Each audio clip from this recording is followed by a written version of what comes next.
역사에서 신학적으로나 영성으로나 가장 큰 영향력을 미친 한 사람이 있습니다.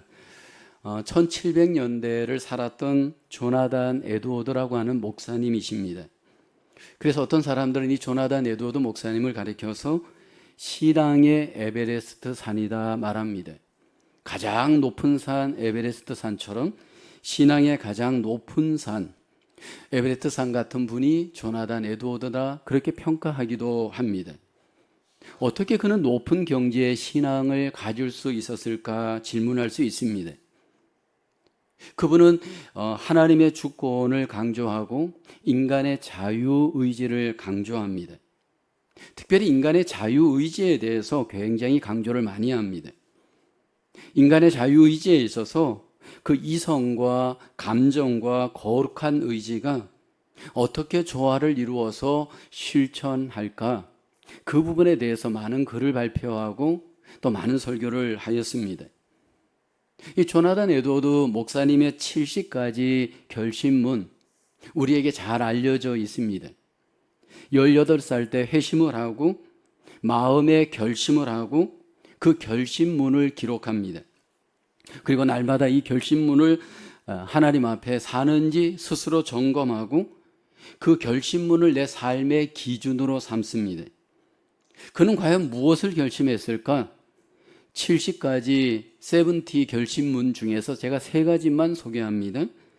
그 결심문 중에 1번입니다. 나의 전생애 동안 하나님의 영광과 나 자신의 행복과 유익과 기쁨의 최상의 도움이 되는 것이면 무엇이든지 하자. 지금 당장이든지 아니면 지금부터 수많은 세월이 지나가든지 간에 시간은 전혀 고려하지 말자. 70가지 결심문 중에서 4번, 4번째 결심문, 하나님의 영광에 도움되는 것이 아니면 영혼에 관계된 것이든지 육체에 관계된 것이든지 또는 작든지 많든지 간에 어떤 것이라도 절대로 하지 말자. 만일 내가 그런 일을 피할 수 있다면 피하자. 결심문 중에서 8번입니다. 모든 면에서 즉 말과 행동에 있어서 아무도 나처럼 그렇게 악하지는 않는 것처럼 또한 내가 다른 사람과 똑같은 죄를 범하고 똑같은 잘못과 실수를 범하는 것처럼 행동하자. 다른 사람의 실패를 나 자신의 잘못으로 삼는 기회로 삼고 나의 죄와 비참을 하나님께 고백하는 기회로 삼자.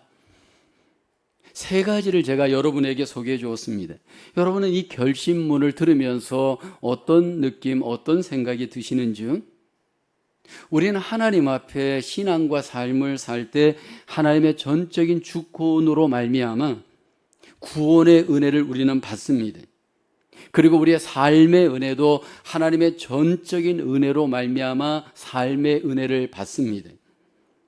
근데 여러분 우리가 또 알아야 될 것은 하나님이 우리에게 주신 이 자유의지를 통하여 하나님 앞에 우리의 마음의 결심을 하면서 우리 안에 계신 성령님께서 우리를 통해 성화를 이루어가는 삶 우리에게 필요합니다. 하나님의 구원을 받고 하나님의 그 구원이 은혜 속에 우리에게 날마다 나타나고 적용되기 위해서 우리 자신의 거룩한 자유의지가 결심 속에서 결단하고 구원에 걸맞는 책임이 우리에게 요구됩니다. 우리 안에 마음의 결심을 할 때 그 결심과 더불어 성령님께서 우리 안에 성화를 이루어가고 하나님께서 우리의 결심 속에서 우리의 마음을 보시고 우리와 함께 일하십니다. 오늘 성경 본문을 보면 바울의 자기 결심이 소개됩니다. 바울의 이 자기 결심은 누가 시켜서 한 결심이 아니고 누가 가르쳐서 한 결심이 아닙니다. 내 마음의 감동이 있는 대로 성령님의 감동을 따라 결심했습니다. 그리고 이 바울의 이 자기 결심은 자기 자신을 위하는 것이고 교회를 위하는 것이고 하나님을 위하는 결심이었습니다. 하나님을 위하여 살아갈 때 우리는 성화의 거룩한 책임이 우리에게 있습니다. 하나님의 그 거룩한 성화가 우리에게 나타나고 열매 맺기 위해서는 하나님은 우리 안에 마음의 결심을 원하십니다. 우리의 이 마음의 결심을 통해서 하나님은 우리 안에 하나님의 놀라우신 그 결심을 통한 하나님의 뜻, 하나님의 역사를 이루어 가십니다. 첫 번째로 바울의 결심, 남을 기쁘게 하는 것입니다. 오늘 본문 1절에 말씀하죠. 내가 다시는 너희에게 근심 중에 나아가지 아니하기로 스스로 결심하였노니. 바울의 결심, 고린도 교회에 나가지 않기로 결심합니다. 바울이 고린도 교회를 2번 방문하려고 하였다가 결국 그 가려고 하는 그 마음을 철회하고 결국 가지를 않습니다. 왜냐하면 바울이 근심 중에 고린도 교회를 방문하려고 하였기 때문입니다.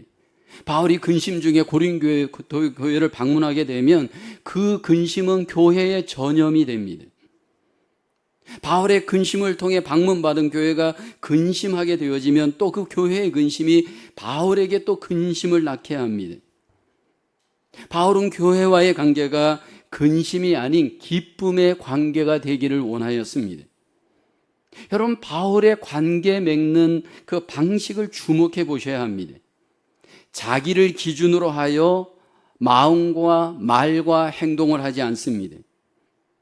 철저하게 다른 사람, 타인을 기준으로 자신의 말과 행동을 조절합니다.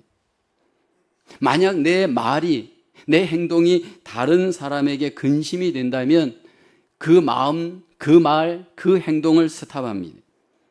그리고 다른 사람과의 관계가 근심의 관계가 아닌 기쁨의 관계가 되길 원합니다. 바울은 교회의 슬픔이 나의 슬픔이고 교회의 기쁨이 나의 기쁨이 되기 때문입니다. 여러분, 바울의 관계를 맺는 방식, 그리스도인의 삶의 방식, 성화의 방식을 주목해 보셔야 합니다.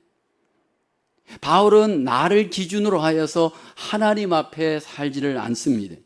남의 기쁨, 남의 근심, 남의 그 모든 삶에 대해서 바울이 염두에 두고 나를 거기에 맞추어 가고 있습니다. 왜일까요? 왜 바울은 자기를 기준으로 하여 살지 않을까요? 오늘 그리스도인들이, 구원받은 그리스도인들이 왜 내가 아닌 타인을 중심으로 살아가야 할까요? 그것이 바로 하나님께서 우리를 구원하신 뜻이기 때문입니다. 로마서 14장 7절에 바울이 이야기하죠. 우리 중에 누구든지 자기를 위하여 사는 자가 없고 자기를 위하여 죽는 자도 없도다. 여러분, 그리스도인들은 자기를 위해 사는 자가 아닙니다. 자기를 위해 믿는 것이 아닙니다. 자기를 위해 교회 봉사하는 게 아닙니다. 자기를 위해 관계 맺는 것이 아닙니다.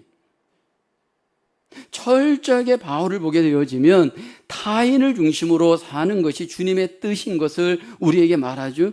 로마서 15장 2절에 가서는 조금 더 구체적으로 말합니다. 우리 각 사람이 이웃을 기쁘게 하되 선을 이루고 덕을 세우도록 할지니라.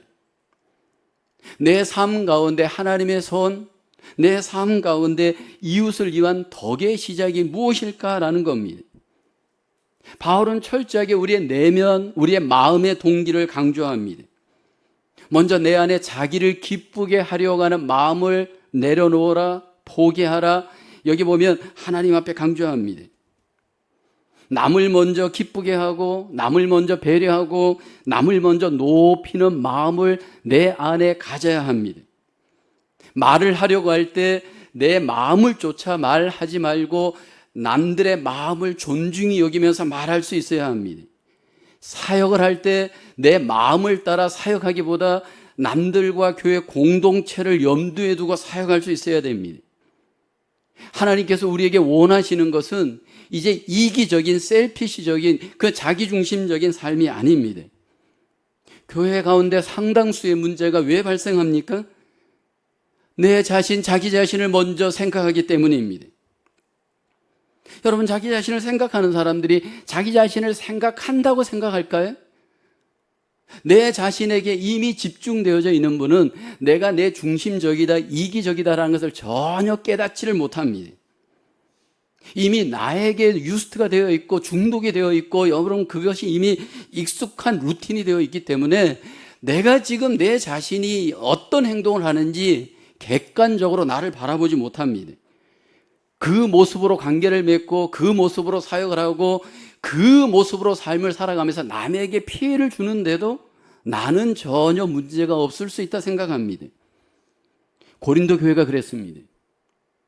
고린도 전서 14장에 가보면 고린도 교회 안에 방언의 문제가 소개됩니다.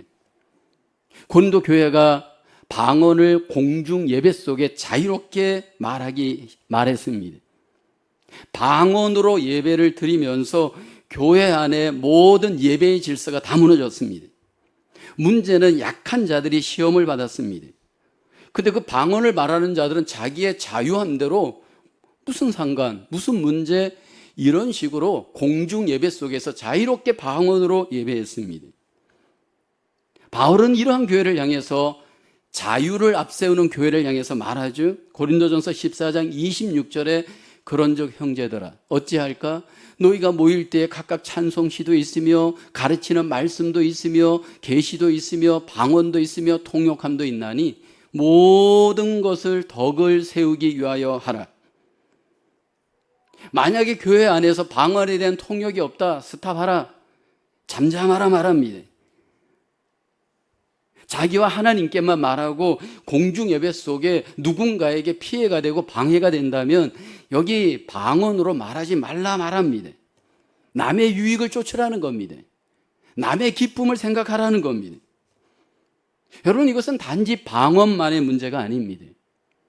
초대교회 속에서, 오늘날의 교회 속에서 교회 속에 나의 자유함이 여러분 많은 이들에게 상처가 되고 교회 속에 고통이 되어지는 경험이 있습니다. 그 중에 하나가 애찬의 문제입니다. 이미 이 애찬의 문제는 초대교회 안에도 로마서에서도 나오고 고린도 교회에서도 나오고 여러 교회 속에 지금으로 말하면 우리 점심을 먹는 문제, 식사하는 문제가 교회 속의 문제였습니다. 근데 여러분, 이것이 오늘날 현재의 교회 속에, 아니 우리 교회 속에서도 있을 수 있는 문제입니다. 많은 분들이 자유함대로 식사하잖아요.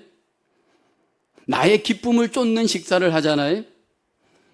저는 교회 속에서 그런 분을 우리 교회 속에서도 과거에 보았습니다. 교회 식사 시간이 되면 제일 먼저 식당으로 달려갑니다. 그리고 식탁에 앉아서 기도도 하지 않고 오직 나의 배를 채우기 위해서 그냥 혼자 식사합니다. 그리고 다른 분들은 이미 늦게 와서 이렇게 줄을 서서 기다리면 그분은 이미 두 번째, 세 번째 음식을 갖다 먹습니다. 그뿐만이 아닙니다. 어느 날 맛있는 음식, 예를 들어서 점심이 나오면 이분은 자기 옆에 그 음식을 갖다 쌓아놓고 옆에 이렇게 쌓아놓고 또 음식을 먹습니다. 어떤 경우는 그걸 또 집에 가지고 가려고 또 이 봉투에 넣어가지고 옆에다 또 홀더하고 또 식사를 합니다. 전혀 남에 대한 배려하지 않고 자기중심적으로 식사하는 그분이 초신자일까요? 수십 년 믿은 사람일까요? 여러분, 초신자는 충분히 이해합니다. 근데 교회 생활을 자기중심으로 수십 년 해오신 분들이 여러분 이렇게 교회 속에서 자기중심적인 자유함을 쫓아서 여러분 식사하고 옷을 입고 말하고 행동할 때 여러분 나중 믿는 자들에게 하나님 앞에 얼마나 그 자유함이 덕이 되지 않는지 그 아픔이 교회 안에 있습니다. 바울은 남을 위해서 자기의 모든 자유함과 권리를 내려놓습니다. 남들에게 기쁨이 되기 위해서 자기의 권리와 자기의 자유함을 내려놓는 바울의 고백, 고린도전서 9장 18, 19절에 바울이 얘기하죠. 그런즉 내 상이 무엇이냐? 내가 복음을 전할 때 값없이 전하고 복음으로 말미암아 내게 있는 권리를 다 쓰지 아니하는 이것이로다. 내가 모든 사람에게 자유로우나 스스로 모든 사람에게 종이 된 것은 더 많은 사람을 얻고자 함이라. 사도로서의 권리, 그리스도인으로서의 권리, 그 자유함을 바울이 마땅히 내려놓습니다. 여러분, 다른 사람을 위해 나는 어떤 권리와 자유를 내려놓는 마음의 결심이 우리에게 있는지요? 교회는 내 마음대로 하는 곳이야. 내 마음대로 밥 먹고 내 마음대로 말하고 내 마음대로 내 스타일대로 옷 입고 내 마음대로 사역하는 곳일까요? 그리고 오직 나와 내 가족만을 위해서 교회는 존재해야 할까요? 여러분, 교회 공동체가 건강한가 건강하지 않은가 단적으로 알 수 있는 길이 있습니다. 여러분, 교회 공동체가 얼마나 약한 자를 배려하는가, 얼마나 다른 사람을 여러분 배려하는가를 보면 압니다. 내 자신의 여러분 그리스도인의 영성, 뭐 성경을 수십 번 읽었다, 뭐 기도를 몇 시간 한다, 뭐 무슨 사역을 했다, 무슨 직분자다, 이게 기준일까요? 여러분, 나의 영성의 현주소는 남을 어떻게 대하고 있는가, 그 한 가지만 봐도 알 수 있습니다. 우리가 가정에서 부모로서 아이를 위해서 철저히 자유함을 내려놓습니다. 부모의 권리를 내려놓습니다. 아이들의 바른 성장과 아이들의 바른 양육을 위해서 부모들이 어른으로서 누릴 수 있는 권리와 자유를 내려놓고 철저하게 아이들을 섬기고 아이들의 자유, 아이들의 기쁨, 아이들의 성장을 위해 노력하죠. 여러분, 그 자세가 바로 교회 생활하는데 똑같이 적용돼야 됩니다. 제발 교회에 와서 이기적으로 행동하시면 안 됩니다. 제발 교회에 오셔서 이기적으로 말하고 이기적으로 옷 입고 이기적으로 섬기면 안 됩니다. 어떤 경우라도 우리는 남을 배려해야 됩니다. 특별히 우리가 가장 배려해야 될 사람은 나중 믿은 초신자들, 약자들, 어려운 자들입니다. 저는 개인적으로 그렇습니다. 우리는 다 죄성이 있고 이기성이 있기 때문에 이게 쉽지 않은 문제인 것을 너무너무 잘 압니다. 그런데 중요한 것은 하나님께서 우리에게 주신 그 은혜 안에서 내가 받은 그 은혜를 기억하며 다시 한번 내 마음속에 결심할 수 있어야 할 것은 이제는 나를 위해 살지 말고 남을 위해 살 수 있는 좀 더 성숙한 마음, 좀 더 성화의 그 거룩한 영적 의지를 갖고 하나님 앞에 나아가는 저와 여러분 되어지기를 주님의 이름으로 축원합니다. 두 번째로 바울의 결심, 남을 성장하도록 돕는 겁니다. 오늘 본문 5절 6절에 보십시오. 근심하게 한 자가 있었을지라도 나를 근심하게 한 것이 아니요 어느 정도 너희 모두를 근심하게 한 것이니 어느 정도로 하면 내가 너무 지나치게 말하지 아니하려 함이라. 이러한 사람은 많은 사람에게서 벌 받는 것이 마땅하도다. 지금 고린도 교회 안에 근심시키는 사람이 있습니다. 이 근심시키는 사람은 교회를 근심시키고 바울도 근심시켰습니다. 이 근심시키는 이 문제가 교회 안에 있을 때 바울은 그 사람을 잘 벌을 내려야 한다, 징계해야 한다 말합니다. 과연 그 고린도 교회 속에 있었던 이 벌의 문제, 징계의 문제는 어떤 죄였을까? 사실 이 문제는 음행의 문제였습니다. 고린도 교회 안에는 다양한 문제가 있었는데 대부분의 문제는 덕의 문제였고 지혜의 문제였는데 이 음행의 문제는 이것은 치리를 하고 징계를 해야 될 심각한 근심의 문제였습니다. 그런데 이 고린도 교회가 이 근심의 문제를 그냥 넘어갔습니다. 바울은 이 부분을 책망합니다. 고린도전서 5장 1절 2절에 보면 바울이 얘기하죠. 너희 중에 심지어 음행이 있다함을 들으니 그런 음행은 이방인 중에서도 없는 것이라 누가 그 아버지의 아내를 취하였다 하는도다. 그리하고도 너희가 오히려 교만하여져서 어찌하여 통한이 여기지 아니하고 그 일 행한 자를 너희 중에서 쫓아내지 아니하였느냐. 교회는 징계가 필요합니다. 왜냐하면 그 사람을 사탄에게 이미 내어주었기 때문입니다. 왜냐하면 적은 누르게 온 여러분 몸에 온 교회에 퍼지기 때문입니다. 그래서 바울은 교회 가운데 징계가 잘 시행되어야 된다. 근심 중에 있지만 그러나 우리가 그것을 결심해야 함을 강조를 하고 있습니다.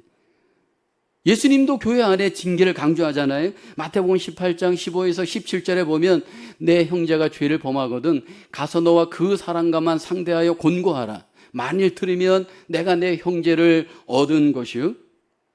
만일 듣지 않거든 한두 사람을 데리고 가서 두세 증인의 입으로 말마다 확증하게 하라. 그리고 난 뒤에 만일 그들의 말도 듣지 않거든 교회의 말하고 교회의 말도 듣지 않거든 이방인과 세리와 같이 여기라. 주님께서 여기 징계에 대해서 말하면서 구체적인 죄에 대해서는 말하지는 않습니다. 그런데 분명한 것은 교회가 징계를 내려야 한다는 겁니다. 교회의 머리가 되신 주님은 교회가 징계를 통해 순결한 교회가 되기를 원합니다. 두세 사람이 모인 곳에 계시는 주님께서 그 교회가 주님의 뜻대로 세워지기를 주님은 원하십니다. 그래서 여러분 우리가 교회를 분별할 때 이 교회가 참된 교회인가 아닌가 세 가지 정도를 갖고 표지를 삼는 경우가 기독교 역사입니다. 루이스 벌콥이라고 하는 유명한 개혁 신학자는 참된 교회의 표지 세 가지를 우리에게 강조합니다. 그 첫 번째 표지는 참된 말씀의 전파입니다. 그 교회가 참된 교회면 하나님의 이 성경을 하나님의 말씀으로 믿고 그 권위를 인정하고 그 영감을 인정하고 그 말씀의 무엇성을 인정합니다. 상황을 따라가는 것이 아니고 사람을 따라가는 것이 아니고 하나님을 따라서 그 영감의 교리를 믿고 그 무엇성을 믿고 그것을 전파하는 교회, 참된 교회의 증거입니다. 두 번째는 성례의 바른 시행입니다. 삼위일체의 믿음을 갖고 침례라든지 성찬과 같은 하나님의 일이 바르게 시행되는가라는 겁니다. 여기서 중요한 것은 삼위일체의 고백으로 여러분 성례를 행하는 것이 굉장히 중요합니다. 근데 여기에 있어서 방식은 서로 인정할 수 있어야 합니다. 침례냐 세례냐 이걸 갖고 교회가 참교회냐 아니냐 이걸 분별하는 것은 위험합니다. 형식보다 더 중요한 것은 의미입니다. 물론 저도 침례를 받았지만 여러분 침례의 그 방식을 갖고 마치 이것이 본질적인 문제인 것처럼 만약 교회를 따진다면 여러분 그렇게 되면 심각한 문제가 일어납니다. 이런 것들을 우리가 서로 인정할 수 저는 있어야 된다고 여깁니다. 가장 중요한 것은 권징의 바른 시행입니다. 교회의 순결을 위해서 질서를 위해서 진리를 위해서 교회는 권징해야 합니다. 근데 여러분 교회 권징에 있어서 어디까지가 권징의 문제인가? 대부분 교회 권징의 문제는 이단성의 문제, 어떤 그 교리적인 문제를 갖고 이단성의 문제가 나타날 때는 우리는 권징해야 됩니다. 교회 속에 심각한 어떤 재정적인 비리의 문제가 나타날 경우입니다. 예를 들어서 다단계를 갖고 교회에 들어와서 여러분 성도들을 포섭하고 다단계가 교회 속에서 만약 문제가 된다면 이거는 심각한 문제입니다. 그뿐만이 아닙니다. 모일 때 술과 노름을 갖고 와서 만약 모인다. 이것도 심각한 치리의 문제입니다. 근데 여러분 우리가 교회 속에 이런 치리를 행하고 징계를 행할 때 하나님의 공의 성품에 근거하는 것을 우리는 잘 알아야 됩니다. 사랑의 하나님은 우리 안에서 공의를 통해 그 사랑이 우리 속에 아름답게 적용되길 원합니다. 그래서 우리에게 반드시 하나님은 우리를 징계하십니다. 징계가 없으면 사생자다라고 말을 합니다. 히브리서 12장 8절에 보면 징계는 다 받는 것이거늘 너희에게 없으면 사생자요 친아들이 아니니라. 하나님께서 우리를 왜 징계하시냐 하면 하나님께서 우리를 연단하시기 위한 목적입니다. 히브리서 12장 11절에 그 징계의 목적을 이렇게 말하죠. 무릇 징계가 당시에는 즐거워 보이지 않고 슬퍼 보이나 후에 그들로 말미암아 연단받은 자들은 의와 평강의 열매를 맺느니라. 그래서 하나님도 우리를 향해서 근심하지만 우리를 징계하십니다. 여러분 우리가 부모로서 자녀를 키울 때 보면 징계 없이 우리의 자녀를 바르게 키워낼 수 있을까입니다. 저도 3명의 자녀를 키웠지만 우리 자녀들의 그 죄성을 징계 없이 바르게 키울 수 있는 부모가 과연 있을까라는 겁니다. 우리는 근심하지만 우리의 자녀들을 징계합니다. 왜냐하면 그들을 연단하기 위한 목적입니다. 왜냐하면 하나님의 뜻을 우리가 알고 있기 때문입니다. 그래서 우리가 함께 교회를 세워가고 내 신앙을 세워갈 때 근심하면서 우리는 때로 징계할 수 있어야 됩니다. 근데 여러분 징계를 할 때 우리가 꼭 기억해야 될 것이 한 가지가 있습니다. 여러분 예를 들어서 우리가 자녀를 징계할 때 내가 단지 어른이기 때문에 더 많이 알고 있기 때문에 더 옳기 때문에 징계해야 되는 걸까요? 아니에요. 그것은 징계에 대한 잘못된 접근입니다. 교회에서도 마찬가지입니다. 내가 더 어른이기 때문에 내 말을 들어야 돼? 내가 더 옳기 때문에 내 말을 들어야 돼? 여러분 그것은 바른 징계가 아니에요. 하나님이 우리에게 원하시는 징계의 접근 방식은요 항상 타인 중심입니다. 내가 왜 저 사람을 징계하려고 하는가, 근심하는가? 그 이유는 그 사람을 바르게 세우기 위한 사랑의 마음을 갖고 접근해야지 내가 더 옳기 때문에, 내가 더 어른이기 때문에, 내가 더 경험이 많기 때문에 그것은 세상적인 접근 방식입니다. 사랑의 마음으로 징계해야 되고 사랑의 마음으로 우리는 남들을 잘 세우는 책임이 그리스도인들에게 있습니다. 하나님께서 우리를 징계하시는 그 모습이 요즘 에레미야서 우리 매일 성경 묵상하면서 나오잖아요. 하나님이 이스라엘을 결국 징계합니다. 오늘 새벽 본문을 보면 여러분, 하나님께서 에레미야서에 유다 이스라엘 백성들을 드디어 바벨론의 포로가 되게 하고 심판을 나는 최종적인 모습이 소개됩니다. 그때 바벨론 왕 느부갓네살이 유다 왕 시드기야의 눈 앞에서 하나님의 징계, 하나님의 심판을 전개하기 시작합니다. 먼저 시드기야의 왕의 아들을 다 죽입니다. 그리고 모든 유다 귀족들을 다 죽입니다. 시드기야 왕의 눈을 빼고 사슬로 결박하여서 바벨론으로 데려갑니다. 그리고 모든 왕궁, 집, 성을 다 파괴하고 모든 항복한 자들을 다 포로로 잡아서 바벨론으로 끌고 갑니다. 하나님의 심판은 너무 무섭습니다. 하나님의 징계는 너무나도 가혹한 것처럼 보입니다. 그런데 우리가 잊지 말아야 될 것은 그 심판 너머에, 그 징계 너머에 하나님의 궁극적인 목적은 하나님이 자기 백성을 위하는 마음으로 징계하신다는 겁니다. 연단의 목적을 갖고 근심하면서 긍휼히 여기면서 사랑으로 그들을 하나님께서 징계해 가시는 줄로 믿습니다. 그래서 우리가 신앙생활을 할 때는 무엇이든지 항상 기억하고 또 생각해야 될 것은 내 중심이 돼서는 안 됩니다. 내 중심으로 여러분 누군가를 심판하고 누군가를 연단시키려고 하다가는 우리는 그것은 다 하나님의 뜻을 제한할 수 있습니다. 함께 내 신앙을 세워가고 교회를 세워갈 때 내 안에 헛된 나의 기준을 내려놓고 하나님이 주시는 마음을 갖고 우리는 남을 세우고 교회를 세우면서 바르고 건강한 교회로 나의 신앙으로 하나님 앞에 세워져 갈 수 있기를 주님의 이름으로 축원합니다. 세 번째로 바울의 결심, 남을 용서하며 위로하는 것입니다. 궁극적으로 7절에 이렇게 말씀하죠. 그런즉 너희는 차라리 그를 용서하고 위로할 것이니 그가 너무 많은 근심에 잠길까 두려워하노라.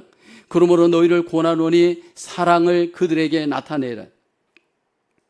최종적으로 바울은 어떤 결심을 하느냐 하면 용서의 결심, 그것을 넘어서 사랑의 결심을 합니다. 왜냐하면 더 이상 교회가 많은 근심에 잠기지 않도록 용서하라, 사랑하라 권고합니다. 여러분, 신앙의 최종적인 골, 교회의 최종적인 골은 바로 용서하고 사랑하는 것입니다. 그래서 하나님께서 우리에게 주신 그 은혜 안에서 징계를 행할지라도 징계 너머에 용서와 사랑이 결국은 우리가 하나님 앞에 가져야 될 마음입니다. 그런데 여러분, 바울은 이 부분에 있어서 말만 하고 그렇게 해라, 우리에게 그냥 강조만 하고 자신에게 적용하지 않는 이중적인 사람이 아닙니다. 여러분, 가장 우리에게 필요한 마음의 결심과 더불어 삶의 적용으로 나타나야 될 하나님의 뜻이 있다면 하나는 용서이고 하나는 사랑입니다. 위로하고 사랑하는 겁니다. 사실 바울과 교회와의 관계를 보면요, 바울은 너무나도 큰 피해자입니다. 왜냐하면 바울은 교회로부터 많은 오해를 받고 공격을 받습니다. 세상으로부터 받는 어떤 환난은 그에게 마음의 상처가 되질 않습니다. 그런데 교회로부터 바울은 많은 오해와 공격을 받습니다. 고린도 교인들이 바울을 어떻게 오해하고 공격하였나요? 바울이 독신으로 다니니까 그 독신으로 다니는 걸 갖고 공격합니다. 바울이 사례비를 받지 않으니까 사례비를 받지 않는 것 갖고 공격합니다. 뭔가 뒤가 구려서 사례비를 받지 않는다 생각한 겁니다. 바울의 설교를 갖고 공격합니다. 바울의 말이 시원시원하지 않은 것에 대해서 바울의 설교를 갖고 공격합니다. 바울을 거짓 사도라고 공격합니다. 언제 바울이 예수님을 보았느냐는 겁니다. 이런 것들로 바울을 공격할 때 바울의 그 마음이 얼마나 상처가 되겠습니까? 근데 바울은 그 교회를 향해서 최종적으로 여기 보니까 용서하라, 결국은 사랑할 것을 말씀을 합니다. 그러면서 바울은 우리에게 용서를 권면하면서 용서해야 될 이유와 동기를 이렇게 우리에게 강조합니다. 에베소서 4장 32절 말씀 우리 다 함께 고백해 보겠습니다. 서로 친절하게 하며 불쌍히 여기며 서로 용서하기를 하나님이 그리스도 안에서 너희를 용서하신과 같이 하라. 우리가 주목해 볼 단어는 여기 보면 그리스도 안에서 as in Christ가 여기 우리에게 포기하라고 말씀을 하고 있습니다. 예수 그리스도 안에서 용서의 동기가 우리에게 있습니다. 주님 때문에 우리에게 용서하라고 합니다. 우리에게 주님 안에 있다면 우리에게 용서하라 말합니다. 예수님께서 나를 어떻게 용서해 주셨는지를 우리는 먼저 돌아봐야 합니다. 예수님께서 십자가에서 그 피를 흘리실 때 나를 용서하기 위한 속죄의 피였습니다. 예수님을 내 마음의 구주와 주님으로 믿을 때 하나님은 우리를 모든 죄로부터 무조건적으로 용서해 주십니다. 예수님 안에서 내가 받은 그 용서의 선물은 값없는 선물입니다. 근데 여러분, 예수님께서는 이 값없는 선물을 우리에게 주시기 위해서 엄청난 대가를 지불했습니다. 우리가 받은 용서는 아주 값비싼 용서임임을 성경은 말합니다. 그럼에도 불구하고 용서하십시오라고 하면 용서가 어려운 분들이 있습니다. 왜 우리에게 용서가 힘든 것일까요? 어려운 일일까요? 어쩌면 우리 속에 값비싼 하나님의 용서를 기억하지 못하거나 그 은혜를 기억하지 못하기 때문일 수 있습니다. 마태복음 18장에 보면 어느 날 베드로가 예수님께 묻습니다. 예수님, 형제를 몇 번까지 용서해야 됩니까? 7번까지입니까? 예수님이 말씀을 합니다. 7번뿐 아니라 7번을 70번까지도 할지니라. 용서의 한계가 없습니다. 그러면서 주님께서는 우리에게 1만 달란트 빚진 자의 비유를 하십니다. 어떤 사람이 1만 달란트의 빚을 지고 있었습니다. 그 빚은 평생에 도무지 갚을 수 없는 빚이었습니다. 그런데 주인이 그 빚을 무조건적으로 다 면제해 주었습니다. 이 엄청난 빚을 탕감받은 이 종에게 100데나리온의 빚진 자가 있었습니다. 101만 달란트 빚에 비하면 이 100데나리온의 이게 빚은 사실 작은 점에 불과했습니다. 왜냐하면 여기 한 달란트가 6천 데나리온입니다.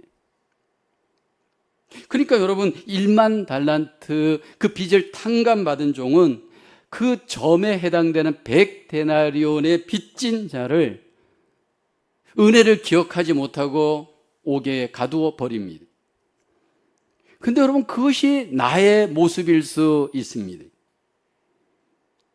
우리는 하나님으로부터 1만 달란트의 빚을 탕감받은 은혜를 받은 자입니다. 지금 나에게 있는 용서의 문제는 100데나리온에 불과한 점의 문제입니다. 지금 내가 그리스도 안에 있다면 나는 1만 달란트의 빚을 여러분 하나님 앞에 탕감받은 은혜 안에 있는 자입니다. 그 받은 은혜를 기억하지 못하는 자들은 결국 100데나리온의 빚에 집중하면서 받은 은혜를 다 잃어버리는 경우입니다. 중요한 것은 이 사랑의 문제, 용서의 문제는 순종이 중요합니다. 바울은 9절에서 우리에게 말씀을 합니다. 너희가 범사에 순종하는지 그 증거를 알고자 하여 내가 이것을 너희에게 썼노라. 신앙은 결국은 증거가 필요합니다. 아무리 입으로 말하고 아무리 암송을 하고 아무리 여러분 가르쳐고 아무리 찬양을 하고 아무리 기도를 해도 소용없습니다. 중요한 것은 순종을 통해서 증거가 나에게 있어야 합니다. 바울은 용서와 사랑을 증거로 우리가 회복해야 함을 강조합니다. 그래서 바울은 10절에 이렇게 얘기하잖아요. 너희가 무슨 일이든지 누구를 용서하면 나도 그리하고 내가 만일 용서한 일이 있으면 용서한 것은 너희를 위하여 그리스도 앞에서 한 것이니 내가 용서하는 것이 교회를 위한 것입니다. 내가 용서한 것이 내가 그리스도 앞에 있는 것입니다. 여러분 내가 그리스도 앞에 있다면서 그리스도 밖에 있는 모습의 삶을 내가 지금 산다면 여러분 그 사람이 정말로 그리스도 안에 있는 자인가? 여러분 우리는 질문할 수 있습니다. 만약에 우리가 이 용서의 문제, 사랑의 문제를 순종하지 않고 그냥 살아갔을 때 우리에게는 어떤 문제가 있는지 바울은 잘 압니다. 용서와 사랑을 우리에게 증거로 순종하기 위해서 강조하면서 그 이유 중에 마귀에 대한 이야기를 갑자기 바울이 꺼냅니다. 본문 11절의 말씀을 하죠. 이는 우리로 사탄에게 속지 않게 하려 함이라 우리는 그 계책을 알지 못하는 바가 아니로라. 여러분, 사탄은 항상 우는 사자와 같이 두루 다니면서 타겟으로 삼는 자가 있습니다. 사단이 가장 집중해서 보는 자가 누구냐 하면 그 마음이 상처받은 채로 특별히 용서하지 않고 사는 자입니다. 마치 나무에 쓴뿌리가 있는 것처럼 그 마음에 용서하지 않고 쓴뿌리를 갖고 있는 상처의 사람은 사단의 집중적인 타겟이 됩니다. 그리고 사단에게 이용당합니다. 본인은 나름대로 의롭게 정의롭게 자기 의를 자랑할지 모르지만 마음에 상처가 있어서 남을 용서하지 못하는 사람은 아쉽게도 사단의 도구가 됩니다. 성경에 보면 가장 아름다운 용서의 본을 우리에게 본보인 사람이 있다면 요셉입니다. 아무 잘못이 없었는데 형들이 그를 시기해서 외국의 종으로 팝니다. 그리고 종으로 팔린 요셉은 많은 고생을 하고 그리고 남의 집에서 종으로 살다가 또 모함을 당하여서 감옥까지 가서 감옥살이를 합니다.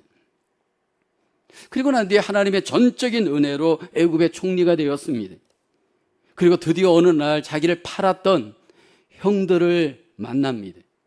근데 여러분, 요셉이 그 형들을 용서합니다.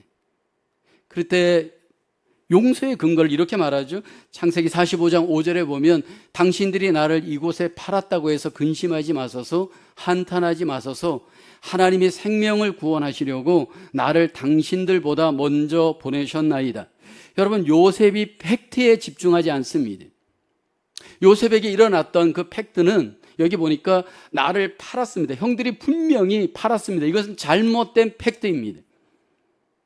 잘못된 분명한 행동을 요셉은 보고 있습니다. 그러나 요셉은 그 팩트를 넘어서서 하나님을 바라봅니다. 그러나 하나님께서 나를 이곳에 보내셨습니다. 모든 것을 하나님의 선하신 뜻 안에서 본 겁니다.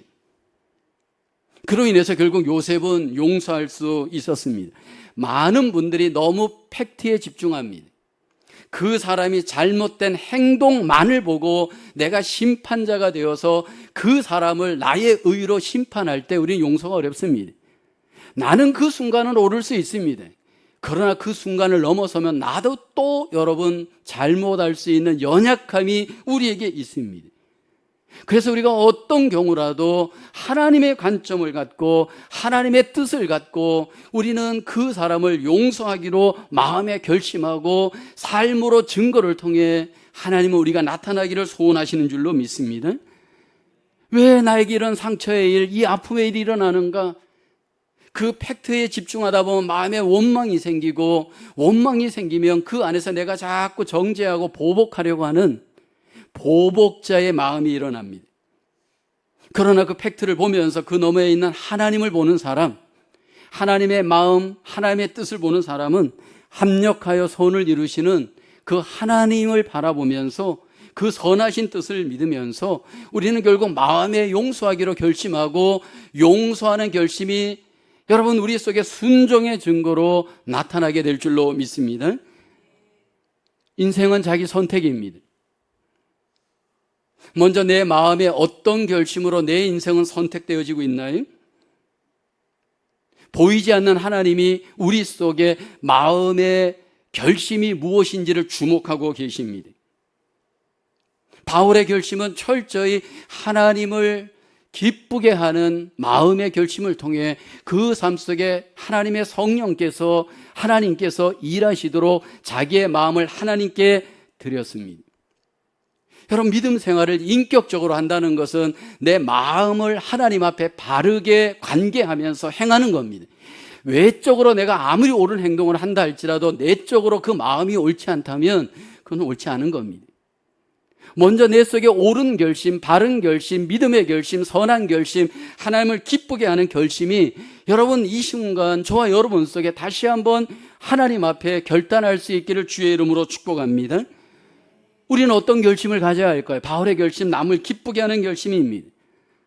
남을 성장케 하는 결심입니다. 남을 미워하지 않고 용서하고 위로하고 사랑하기로 결심하였습니다.